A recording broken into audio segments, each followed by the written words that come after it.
Welcome everyone to Overcome Podcast, episode 51. And for this episode, we have an Olympian. We had many Olympians in the past, but this one here is fresh out of Tokyo Olympian, the great judoka Colton Brown. Thanks for being here today, Colton. Thank you for having me. It's an honor to be on here. I really appreciate this. Absolutely, my friend. Thank you very much for taking the time to record this. I have a lot of questions to you, and I'm gonna really start from the beginning. I was reading a little bit more about your background. It looks like you start really early. You start with 7 years old. Your father seems to be the main inspiration. He was also a black belt in judo, Yeah. and um, did you enjoy judo right away as soon as you started, or because you were going with your father, it was more almost like you had to do it, but then with time you start to be more passionate about it? Exactly. I did not enjoy judo in the beginning. I tell everybody, I even tell my kids to this day, and the kids that I teach now, they don't believe me, but I cried every day for the first 2 years of judo. I Two hate years, two wow. years. Every single day for 2 years, I cried. I did not like judo. I did not like going to judo. But my dad told me, he said, "Listen, you started this, and you're not going to stop." So he kind of in a sense, he forced me to stay in it. But now I owe everything to him, and I'm completely grateful that he got me involved in this amazing sport. Yeah, so if the first 2 years were really hard for you, I'm assuming that you did not compete until you probably like 10 years old, or did you compete even when you didn't want to? No, I competed even when I didn't want to, and I lost, and that made me hate it even more. So, it was a very rough road for me in the beginning. Wow. Yeah. Well, but he had a purpose, and as you said, today you look back and you see he was right about doing that, right? Absolutely. Yeah. I thank him all the time. He was here tonight with me at my facility teaching, helping me teach the kids and teach the adults. So he's been a huge part of my life and from the beginning, obviously. Like he's been a huge part of my judo career, my success, and now he's helping me in this aspect of it. And he's given so much to me. I don't know how I could ever repay him, but he says I already have. But again, I don't know. Oh, you probably feel extremely proud of you for sure. Absolutely. If 2 years was really the time that you started enjoying, what really clicked, for you to be like, wow, this is actually cool. I started winning. So my dad told me, he was like, "All right, listen, you just have to keep showing up. Eventually, you'll start to win." And they took me to the junior nationals or the junior US Open in Florida. And I got to go on a plane. I'd never been on an airplane before. And none of my friends had ever been on an airplane. So it was cool. I was missing school for a day. I got to go on a plane. And then I won. So I'd been doing judo four days a week. I still hated it every day. And then I won. I went 3 or 4 matches. I won 3 or 4 matches, and I took gold in that tournament. And then I really started to like judo, and I got a big trophy for it. And I said, okay, now I love the trophies and I loved winning, but I had to fall in love with what it was going to take to get those things. Awesome. That's awesome. Yeah. And from that point on, you start evolving, get better. What really were some of the mistakes you made early on in your journey? I mean, after you were already passionate and you were evolving, but what were some of the mistakes you made early on before you become a black belt, of course, that you nowadays you teach your students to avoid to fall into the same trap? Absolutely. That's a really good question. Some of the mistakes that I made early were, doing what felt right and not sticking to the fundamentals. Like Hmm. just because you're doing something in judo, just because you're doing a technique and it's working, doesn't mean you're doing it the right way. And eventually, if you're not doing it the right way, you're going to go up against an opponent that's better, and they're going to expose you, and then you will eventually lose because of that. So I had been doing something. I had been doing my koshiguruma, the one of the throws in judo. I've been doing it incorrectly from when I was from a young age, but it was working. I was winning with it, and I was like, I'm not going to change it. And my dad would always tell me, he said, "Listen, you're going to run up against somebody, and it's not going to work. The better you get, the better these kids get, the more competition you have, this throw is not going to work. And I didn't believe him because I was young. So I just kept doing it. I said, yeah, right. You don't know what you're talking about. I'm still winning. And yeah, eventually I ate my words, and I ended up losing in the finals of a tournament with this Koshiguruma. I got taken back and thrown for Ippon. Oh wow. And yeah, I felt So you really bad about it. definitely learn hard way in a I, competition. yes, and that seems to go with everything that I do. It always takes me losing to learn that to get it through my head that okay, I'm going to make a change now. Wow. And Yeah. it's so amazing that your father saw this coming like way before you, right? Yeah, and that trend also seemed to follow me throughout my judo career. He's a student of the game. Mm. So my father watches more judo. He watches more tape, hours and hours and hours of tape a week. And he sits and he studies judo. He studies modern judo, he studies older judo, and he's a real student of the game. So he sees things that I didn't. Even, leading up to my last Olympics, he saw things that I didn't necessarily see, and he would make changes often in my game that were the right call. Interesting, very interesting. I read an interview about you recently, and you said one thing that I thought that was very interesting. You said one thing I would tell someone who wants to take up on judo is that patience is a virtue. So, can you expand on that? Why you got to this conclusion? I got to this conclusion through, well, first, it all started with those first 2 years. I had to be extremely patient throughout that time. And judo teaches you, if judo doesn't teach you anything else, it teaches you patience, because judo is an extremely technical sport, and it requires a lot of time and effort to learn the techniques, and you fail a lot. And I think that's why one of the sayings in judo is, I used to hear as a kid all the time, fall down 7 times, get up 8. And even Hmm. though that doesn't make any sense, it really applies to judo because you are going to fail a lot. And if I was ever to quit just because I failed, or just because I didn't like something, or just because something wasn't working, I would never be in the position that I'm in right now. I would never live the life that I live right now. So I teach this to my kids all the time, that you have to have patience, and judo is a very humbling art.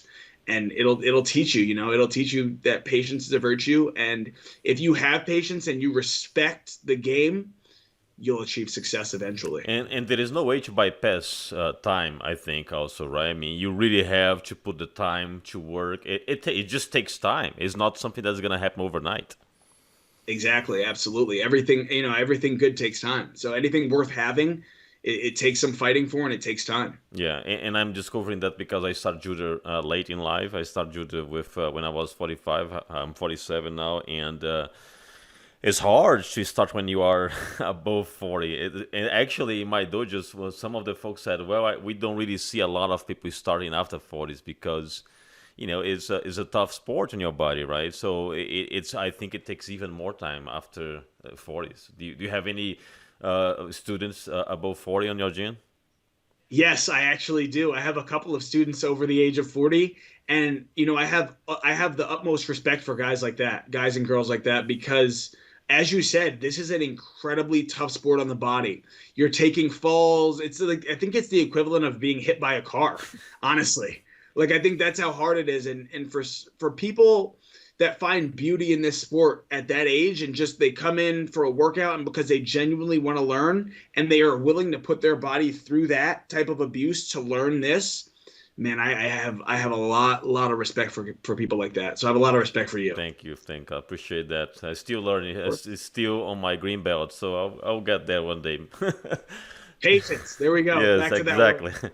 Yep. On the same interview, you said when you were preparing for Tokyo, you were taking things like recovery and nutrition a lot more serious this time. So this caught my attention. What really changed in your routine, and why did you make those change? And because it felt like you were really focused on recovery and nutrition for Tokyo, right?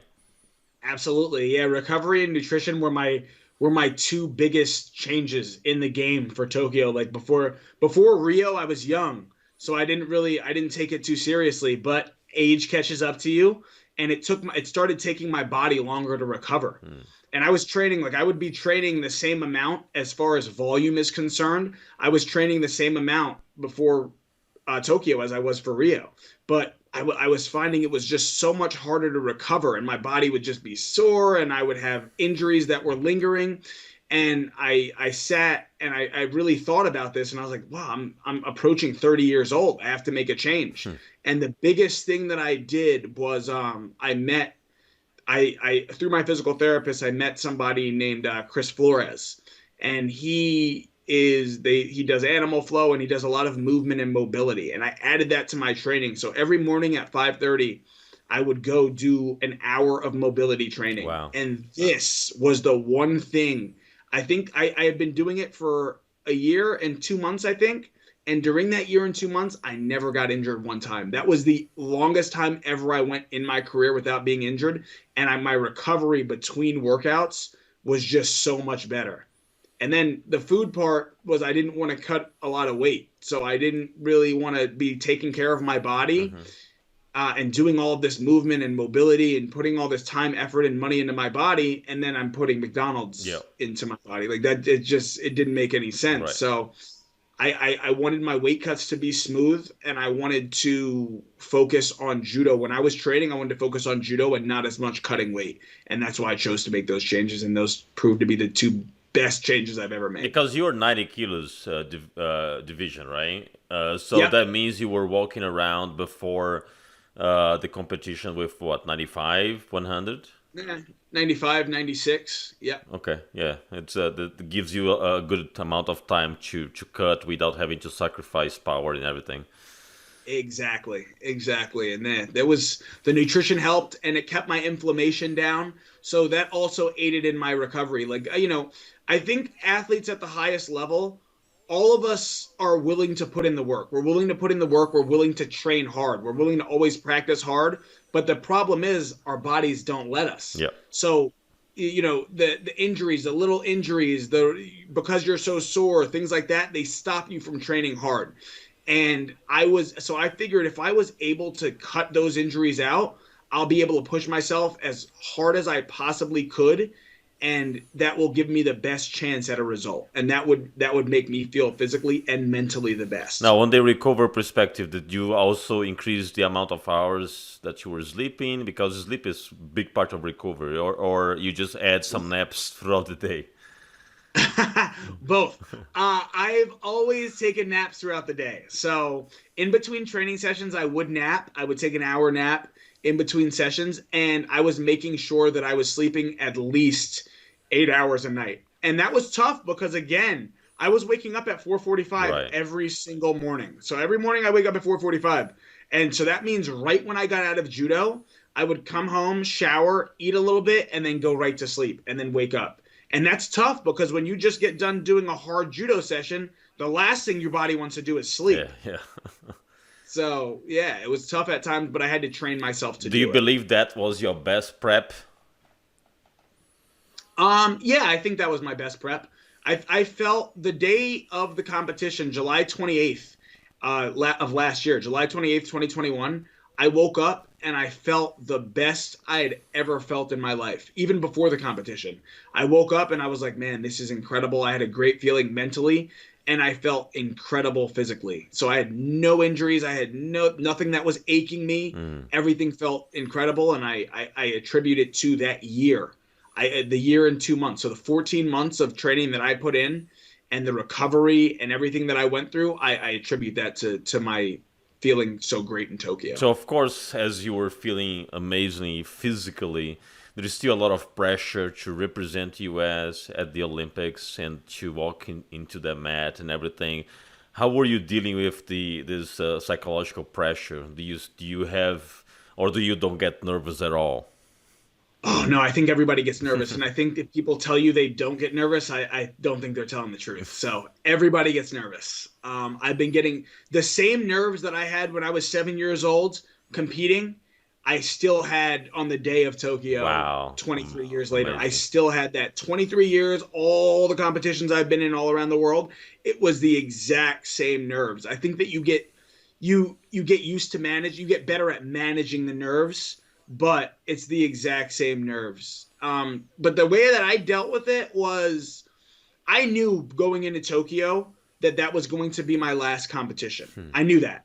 So I was basically saying, no matter what happens, I want to leave the best version of myself on that mat just so I personally have no regrets. So for the last few months leading into Tokyo, the only thing that I would have in my mind in training was becoming the best possible version of myself. And yeah, that's what it That's was. And amazing. so I That's didn't feel amazing. much pressure because I didn't really care about what anyone else thought. Hmm. I just didn't want to look back 5 years from now and say, man, I wish I would have done that. And I can honestly say that I will not do that. That's amazing. That's I think that this feeling definitely release a lot of pressure from your shoulders and even allow you to perform better. Absolutely. Absolutely. Yeah, I read also. I think it was on the same interview that you are practicing jiu-jitsu, and you want to also become a black belt in jiu-jitsu. How that is going so far? It's going great. I actually just got my purple belt last week. Nice, congratulations. So thank you so much. It's going great. It's I really believe in being a complete grappler. A lot of my students and the clients that I work with, they do jujitsu and they're just doing judo to get better at jujitsu. So if I was strictly just a judo guy, I would have nothing to relate to them. Like I don't know what their training is like. I wouldn't know how jujitsu guys fight on their feet and things like that. So I think part of becoming a better coach is putting yourself in the same position as your athletes. And a lot of my athletes are jujitsu guys, but more importantly, I think becoming a complete grappler is something that I've always wanted to do. So I've always been, I wrestle, I've wrestled before in the past. I do a lot of no-gi jiu-jitsu now. I do a lot of things in the gi. I think that that's complete because a lot of times, I feel like I need to be good outside of the judo gi as well. Right. And that's what a lot of my time is going towards because I never really had time to train that when I was doing judo because I was so focused on doing things in the gi. Now I've gotten to take off the gi and it's a whole new world for me Hmm. and it's exciting and there's so many more things that I can do, but also it helps me in the gi. So being able to maneuver outside, it helps me use my body and not rely as much on my grips. So it ends up translating well. Yeah, and I think also we've seen some of the cross training happening even in Japan. I was watching a documentary of the Japanese female team leading up to Tokyo. They were actually training jiu-jitsu to improve their Yep. Newaza game. So there Yep. is a lot of athletes, even on that level, that are doing cross training just to get better on Newaza. And Absolutely. we saw a lot of Newaza finishing submission during the Olympics. Absolutely. Yeah, I think that I honestly think that every judoka should train or be at least familiar in jujitsu because there's four ways to win in judo. Three of them are on the ground.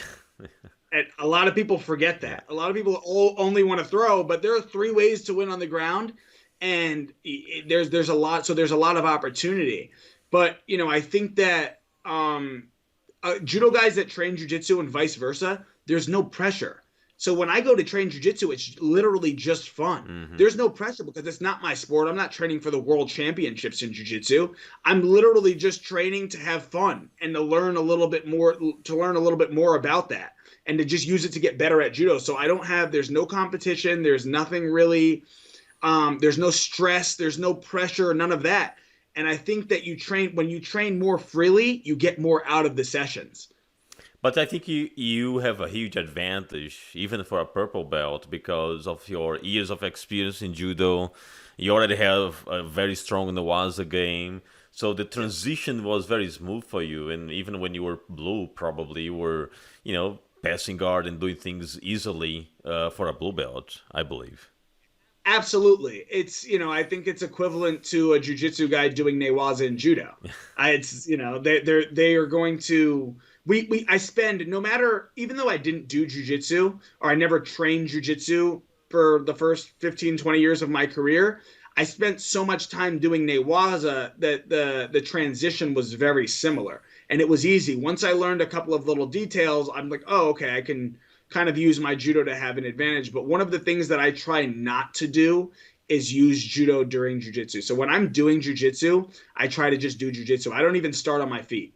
Like now I start in my guard. I'm trying to improve my guard. I always start on the ground and I work jujitsu in jujitsu. Yeah. That's what I'm trying to do, and I'm trying to be disciplined enough to do that. Makes sense. Now, one question now that you are exposed to both worlds, and this is a perception that I have, I want to see if you agree or not. When I compare the learning curve of judo and jiu-jitsu, I personally think judo is way harder to make it work in you, to actually be good at a throw. While while in jiu-jitsu, it feels like you are evolving more rapidly because there are more options and it just works. The options just work. It doesn't require the amount of hours doing Yeah. the same thing as you do in judo. Do you agree with that? I 100% agree with that. I was just having this conversation with somebody yesterday. I think that judo, there's a lot. Again, we come back to that word patience. There's a lot of timing Oh. involved in judo. And throwing somebody, there's a lot of timing because people react in all different ways. You never know how somebody is going to react on their feet. Hmm. So the timing that it requires to throw somebody and the technique that's required, it takes. If I teach you a throw today, you might not get that throw in live training for 2 months. That's very common. Like if I teach you Tayatoshi today, it could take you 2 months until you throw your first person with that. Yeah. If I teach you a sweep or a pass in jujitsu, you might get it next Yep. week. Exactly. And that's just it's a timing thing in judo. It's incredibly hard, and it takes a lot of timing. It takes a lot of timing. It takes a lot of technique, and it takes a lot of hours doing that throw and learning all the different ways that people react and perfecting it for you. Because in judo, I can do my version of Tayatoshi might not work for you. So you're going to have to find out through trial and error what version works for you, what steps you have to take. You might have to tweak something, but again, I think everybody is a little bit different, and I think that's the key to that. And during this lab time that you are trying to make it work for you, you get countered, nothing works, you get frustrated, and then many Yep. times you're like, this throw is not for me. Let me learn something else. So you just give up on That, that throw, which is a mistake, I think, right? what you just said is the most important thing. What you just said, when people try to do it and they're like, yeah, I'm getting countered, this is happening, I think I'll go to another throw. When they've been doing this throw for 1 month and now they're just going to start all over from zero, where if they just would have given it maybe another week or two of trying it, it might have, it would start working. Yeah. It's a patience. It's a patience thing. It's a game of patience in judo. And that's it. That's all it comes down to. Another point regarding those two sports that I also analyze based on my age and everything is about longevity. I feel that um in judo, many times, and for you to make a throw to work, you really have to commit 100% to really make it work. While Yes. in BJJ, you have more opportunities to stall and you have more opportunities to make things work without really going to full commitment. Yes. And that way is actually less aggressive on your body. Are you feeling the same with this transition? Of course. That's why I'm doing a lot of jujitsu right now. It's very easy on my body. I can go to a jujitsu training. I can do jujitsu training. I can train twice a day. There was a time that I was training before I opened my facility. I was training twice a day in BJJ. And although I was getting a really good workout, I would never wake up sore the next morning. And I was like, I could never do that in judo No, yeah. because of the constant impact. When you're throwing or you're getting thrown, there's constant impact on your body. And when you wake up the next day, you feel it. In jujitsu, it's a rolling, you're flowing, everything is nice, and you get a great workout and you feel great afterwards. So, yeah, I've been doing a lot of jujitsu these days. So for your master at students that you are training now judo, what are the main tip that you give to them for them to first stay healthy, injury free, and continues to make improvements in judo? The main piece of advice that I not only give them but all of my students is to be loose. To be loose while you're doing judo. A lot of times people want to when they grab the gi, they grab as hard as they possibly can. Their arms are straight, their knees are locked out, and they're not moving. Movement and being light on your feet and being loose, and if somebody comes in for a throw, take the fall.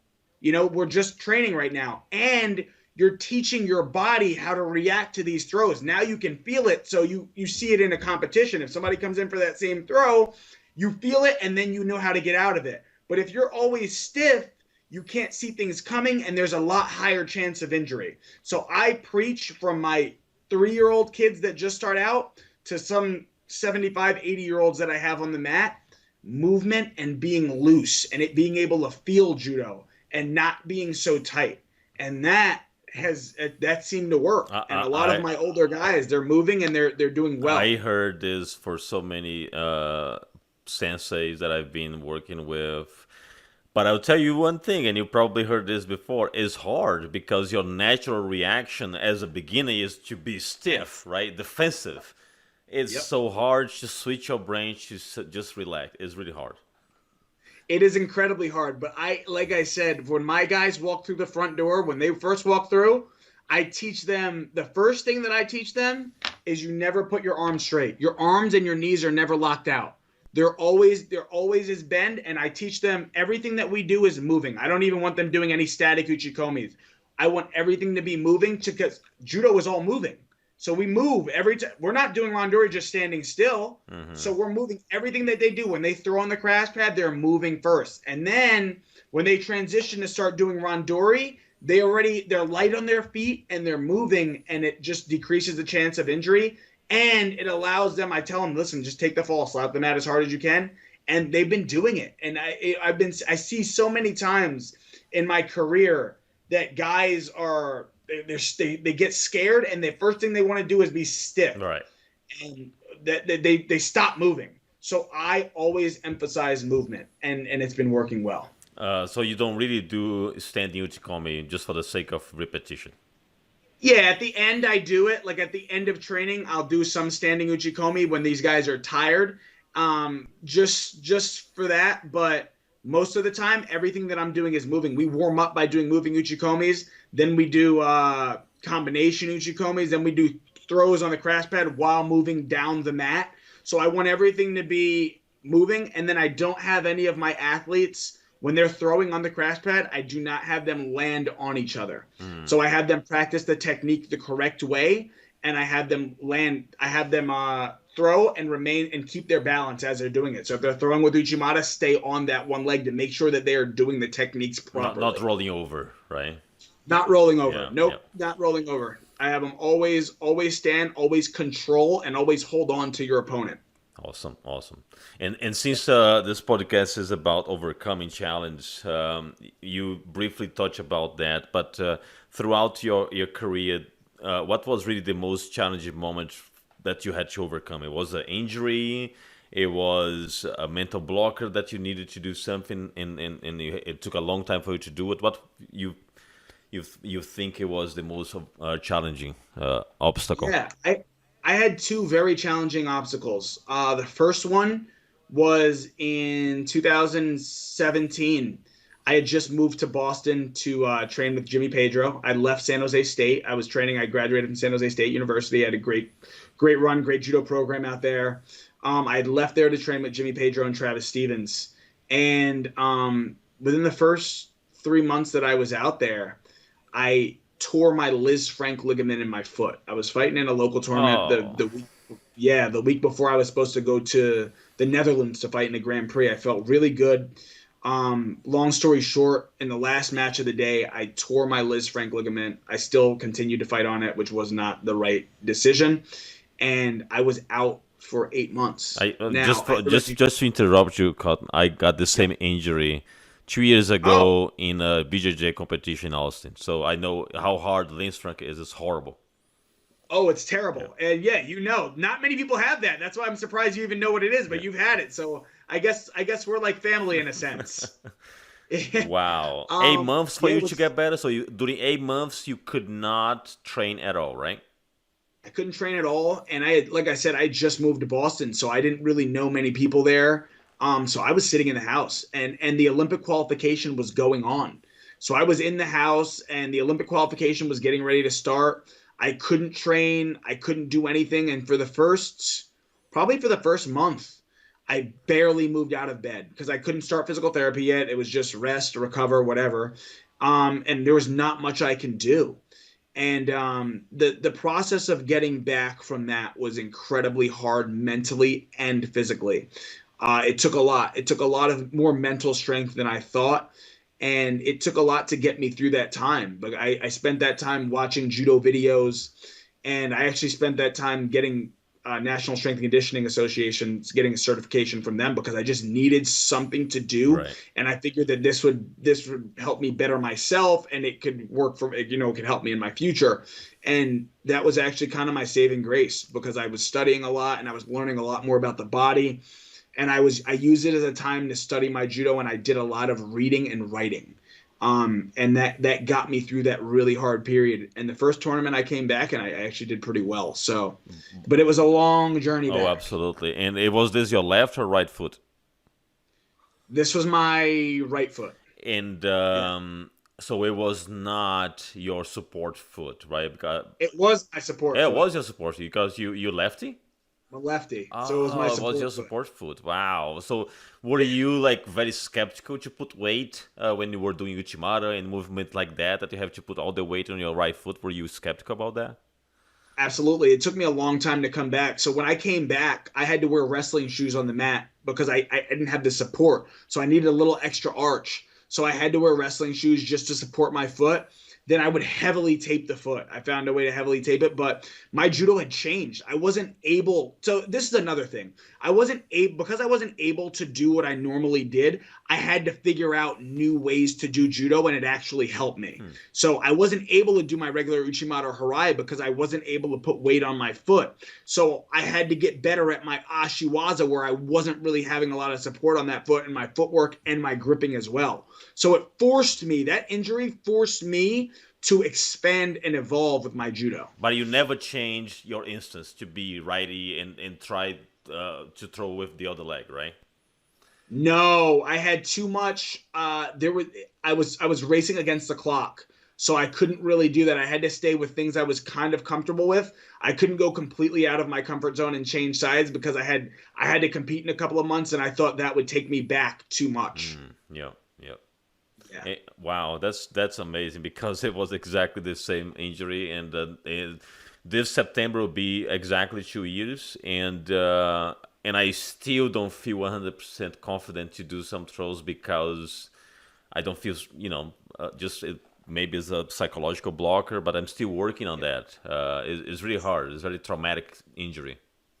Absolutely is. I can honestly say that I feel your pain literally. Yeah, literally. And during that period of time that you were recovering, you already mentioned that psychological was really tough on you, but you found this as studying as a way to cope with that. And you also admit that now this injury help you to expand your arsenal of throws. So at the end, this was a positive event. Could you say that? This was a positive event, and it helped me to realize that at any moment judo can be taken away from me. When you're fighting and you're competing and you're all you do is judo, you don't really think that at any moment this could all be taken away from you, and you have to have more than just judo. There has to be more in your life that you can fall back on than just judo, and that was the first reminder that I needed to do more than just judo because when it's taken away from me, I felt like my whole world was crushed, Right. and I couldn't live like that. Almost That was like reminder number one. you losing your identity. Exactly. Yeah. Exactly. Yeah, it was tough. It was really tough for me. But that time, those 8 months taught me, you got to have your eggs in more than one basket. And then, if that didn't teach me enough, COVID came around, and then there was that. Yeah. Yeah. Yep. Now you have your own gym. You are helping students to progress on their journey through judo, and probably I know that it's a brand new gym. You probably don't have this feeling yet, but you already have a good eye for good judo players that have the attitude and some key attributes that you look. Wow, this person if they continue to invest, they actually will do well. So Yeah. when you see someone like that, what are the main attributes that you say, wow, this person probably is going to evolve really well? The biggest thing that I see um is the attitude and the determination. The two biggest factors I think is attitude and determination. If I watch a kid's reaction, especially with the kids, I watch people's reaction when they get thrown. How do they react to getting thrown? If they get up and they get back in their opponent's faces and they continue to try to throw and it doesn't deter them, I say, okay, this kid could go far. And how receptive are they to, how much do they listen? So a lot of times, especially dealing with adults now, they don't want to hear anything that you have to say. So they're like, okay, yeah, I hear you. And then they just go back to doing what they want to do. But if a person can drop their ego and really listen to a coach, um, I think that they can also go very, very far. So, they don't have a big ego as well as their attitude is great and they're not really affected by being thrown too much. And I think those two go hand in hand. Yeah, I think those are very important attributes. It's a continuous improvement process, so you really have to embrace embrace the suck and keep doing, right? Knowing that it won't be easy. It's a hard journey, and but it's very rewarding for sure. Absolutely. At the end of the day, it's incredibly rewarding. Even if I hadn't gone to two Olympics or anything like that, the lessons and the values that judo has taught me, I don't think anything else in the world could teach me that. I don't think any amount of experience in any other field could ever teach me what judo has taught me. So at the end of the day, this is judo has been the biggest blessing in my life. On this interview that I was reading, there was something interesting that I read. It was that you've been all over the place across the globe competing and everything, but it looks like your preferred place is Japan. Is that because of judo, or is because of their culture, or both? Both. Japan was the first place that I ever went. So when I just graduated high school, I was 17 years old. And before I went to college, I went to train in Japan for 4.5 months. Wow. So I went to train and live in Japan by myself for 4.5 months in an all Japan university. So I was at Nihon University, which is one of the top schools in Japan for judo. They call it Nichidai. And I was the only American. I was the only foreigner in the dorms. So I was staying in the dorms with the judo guys. They have judo dormitories. There's like 8 people to a room, all bunk beds. I was in one of the bunks. I didn't speak any Japanese. And Wow. yeah, it was tough. It was a very, very tough first 3 weeks. I had never trained like that in my life. And they were really tough on me at first. But once the Japanese judoka saw that I wasn't going anywhere, and every single time they threw me, I got back up and I came to practice every single day and I didn't have an excuse. And even though I didn't know when practice was going to end or when the trainings were ever going to end, I stayed with a positive attitude and I kept coming forward. And eventually they saw that, and I have some of my best friends to this day and people I keep in close contact with are from that university, and we went through a lot of tough times together, but they accepted me as one of their own, and that is why I absolutely love Japan, and I train there every summer multiple times a year since then. Why do you think, since you have this experience living there and training there, why do you think that they are so good at this art? I mean, they always have top players over and over. They always dominate. What it is the training, is the regiment. I mean, it must be something. I think it's a combination of a few things. I think number one, they have they have sheer numbers. The number of people practicing judo in Japan is insane. So, they have a large pool to pick from. So in order to rise to the top in Japan, you have to be incredibly good. I think that's number one. Number two, I think it's the way that they practice judo. So just right before, I emphasize movement and being loose. And I think they do that and they allow themselves to feel judo. So they're not tight, they're very loose. They do, and it allows them to do a lot of randori. If you're tight, you go to Europe, anywhere in Europe, France, Germany, any of those places, those guys are usually only doing 6, 7 rounds of randori a night. When you go to Japan, they do 20 rounds of randori a night. Wow. And the only way that their body can withstand that much randori is because of the way they're doing it. They move, they're incredibly loose, and when they get thrown, they just take a fall. They don't try to resist it. So that's the way that they get through doing that. And then when you add all of their randori up for the week, you do 20 rounds of randori a day, 5 days a week. That's 100 rounds of randori. Where the Europeans and the Americans and the South Americans, we've only done 40 rounds. So they have 60 more rounds every week than we're doing. And I think that plays a big role. Yeah. No, that's interesting. And they also start very early there, right? They start incredibly early and they teach the fundamentals perfectly from a very young age. So a lot of times in this country, in the US, there will be people that teach judo to kids and they're teaching them the wrong way. They don't teach the proper fundamentals. So then a kid will go through 6, 7, 8 years doing something wrong. And then when they turn 17 and they finally get with a coach that's going to teach them the right fundamentals, they're not ever going to want to relearn that judo. So they just say, okay, whatever, and they just keep doing it the way that they want. But in Japan, they learn correctly from a young age, so their fundamentals and their technique are much better than most of the world. I heard, and you can correct me if I'm wrong, but I heard from someone that in some places in Japan they do not even have intermediate belts. They have from white to straight to black. Is that a thing? I'm not sure. I've seen, some of the kids, I've seen kids with different color belts. I've only seen adults with white and black belts in Yeah. Japan, but I've seen kids have colored Yeah, but belts. adults, it seems like you don't have like a transition. You go either from you are white or you are black. Yeah, exactly. There's not much in between. Yeah, and the philosophy is almost like, okay, when you are black, you are ready to learn more. It's like it's just the beginning, the black. Exactly. That's, even, I have a traditional, my sensei that gave me my black belt, Yaneska sensei, he was from Japan. He went to Nichidai University and all of that.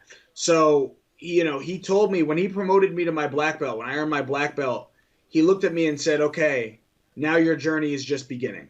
Now you can learn. And I was like, what do you mean? I just got my black belt. What do you mean now I can learn? He's like, no, now you can learn. And yeah, that's the philosophy. And it's great.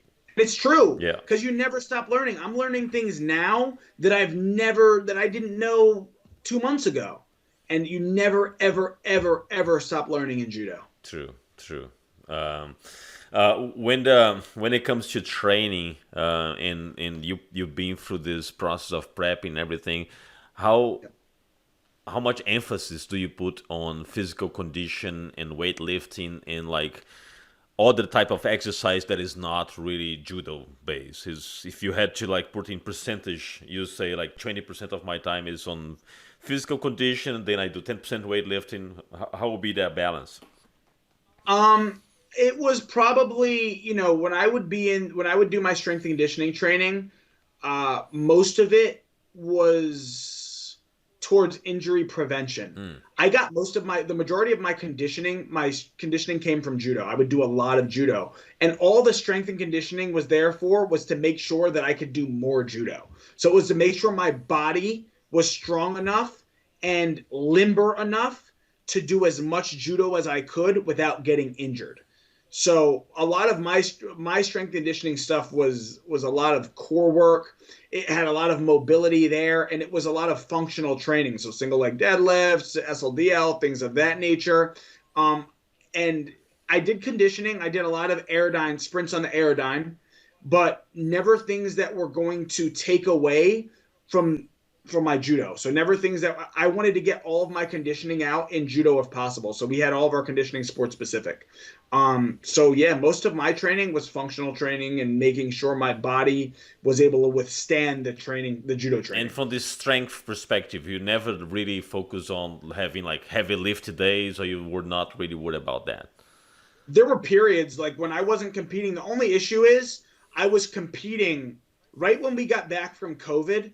I was competing twice a month. So I never had a time to go through like a hypertrophy program and things of that nature. But when I had blocks of like when I had like 8 weeks until I was competing in my next tournament, I would do a heavy lifting program. So I would do that. And I would do less judo and I would do a heavy lifting program for about 4 to 5 weeks. And then when I was starting to focus on judo again, I would switch it up. But if I was lifting heavy, I was doing less judo. Yeah, because That's for sure. I've seen some videos from Ono doing some heavy lifting, and it was like extremely impressive. I mean, Oh, deadlifts, squats, single arm row with 120 pounds. It was like, wow, yeah. this dude is actually lifting heavy. Oh yeah, he lifts extremely heavy and he's really strong. I think he goes between that and running stairs. He runs a lot of stairs. So, but he lifts really, really heavy. And yeah, I mean, like I said, I think everybody has their own thing. But you look at Ono, and Ono also only ever competed once a year. So of That's a course good he can point, lift. yeah. But Yeah. I'm pretty sure that he still run Dory almost every day, don't you think? Oh yeah. Again, and that's the he run during every day. I know that for a fact. And but the thing is he's loose. They're loose again. So he wasn't he wasn't putting an insane amount of stress on his body because he was using his movement, he was using a lot of technique, and he wasn't really using they don't use a lot, the Japanese don't usually use a lot of strength Right. during randori. So it allowed him, he could lift really heavy and also do randori. That's something that you said that I noticed. I've watched some of the Japanese training, and it's almost like jujitsu flow because they go so light and suddenly they explode, but you don't see Yeah. a lot of like heavy Yeah. or aggressive stuff. It's very flow. It's beautiful to watch. Beautiful to watch and it's beautiful to do. So you know they feel judo. They So feel, it's yeah. not a lot. They allow themselves to feel judo, and I think that it makes for the biggest of throws and it less injuries, and it's beautiful. It's a beautiful thing. Yeah. Uh, Now that you are transitioned to this new career, I would say, as gym owner, coach, and looking back for your athlete life. So there is the Cotton Olympian, and now the coach, gym owner. What do you believe will be more challenging for you to, and which one do you think will bring more fulfillment for you? That's the thing. I think both the more challenging and will bring more fulfillment is coaching. I tell everybody when I was an athlete, it was very hard. Training, I trained very hard, but I was very selfish. I had to be selfish. And now I'm selfless. So it's a complete 180. Like I don't worry about myself anymore. It's all about my athletes. And that takes more energy than just worrying about myself. When I had to worry about myself, it was easy because I was in complete Yeah. control. Now I'm not in control. So I want to be on the mat and I want to do it for them, but I can't. So I have to figure out different ways to convey, what I want them to do. And also, but at the same token, when I see my athletes do something, I see them train really hard and achieve something that they wanted to achieve, get a really nice throw or win a match or win a tournament, it brings me more joy than I would have for myself winning.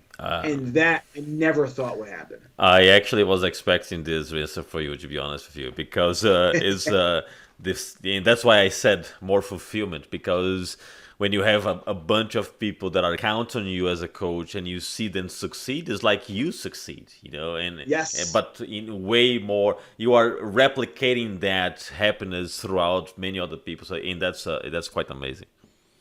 Yeah, it's an honor. Like I said, I'm getting on a plane tomorrow morning at 7 a.m. and I'm going down to Peru to coach the Junior Pan Am team. Oh, So really? That's amazing. Cool. yeah, so it's a lot. It's amazing, but again, I'm so happy. Everybody's like, Colton, how do you do this? You wake up really early, teach private lessons throughout the day, then you teach all your classes, then you have private lessons after that, and now you're getting on a plane and you're going to coach the national team. How are you doing all of that? And I couldn't see myself doing anything else. This isn't work to me. Yeah. This is I'm having a great time, and I hope I see some athletes win some medals this weekend. It'll make me even happier. Yeah, it'll be interesting to see your corner reaction because, as you said, you've been on this sport for 23 years. You are very used to the feeling of be there to compete. Now you cannot be there inside the mat, but it'll be interesting to see the reaction of a corner coach. Yes. It's very. I'll tell you one thing. It's very animated. I was in Colombia a few months ago coaching the juniors, and I was in Portugal last 2 months ago coaching the seniors. And when the athletes win, I feel like I win. I jump out of the chair. I'm going, and judo is a really respectful sport. So you're not supposed to do these things, but I can't help myself. So I coach with a lot of passion. Yeah, and it makes a huge difference because I'll tell you, it makes a huge difference not only for you but for the athlete too, because there are a lot of athletes that when they go to the mat, and you probably felt that at some point in time, they feel that they have to honor the coach. They feel that they have like to show respect, and when they win, they look at the coach and almost like that is for you, right? So there's that feeling also from the athletes to the coach of respect. Absolutely. Yeah, it's a really good thing. And I think the athletes, when they know that you're really in their corner and you're really there with them and they feel like you're out there fighting with them in a sense, because you are, I think when they win or lose, they know that you're there with them to either carry that burden or to bask in that success. And, it just builds the bond between athlete and coach. Yeah. Well, amazing conversation, Colton. Thank you very much for taking the time to record this one day prior to travel. I'm glad I was able to catch up today because I'm not sure when it's gonna be available again. But congratulations on the gym. It looks beautiful. I saw the pictures. I'm already following on Instagram. The mats looks awesome. Everything looks great. Congratulations. Thank you so much. I really appreciate the opportunity to be on here. I had a great time talking to you. Absolutely, my friend. Safe travels and keep doing great things. I appreciate it. Thank you so much. Good talking to you. All right, everyone. That's a wrap for today's episode of Overcome Podcast. See you again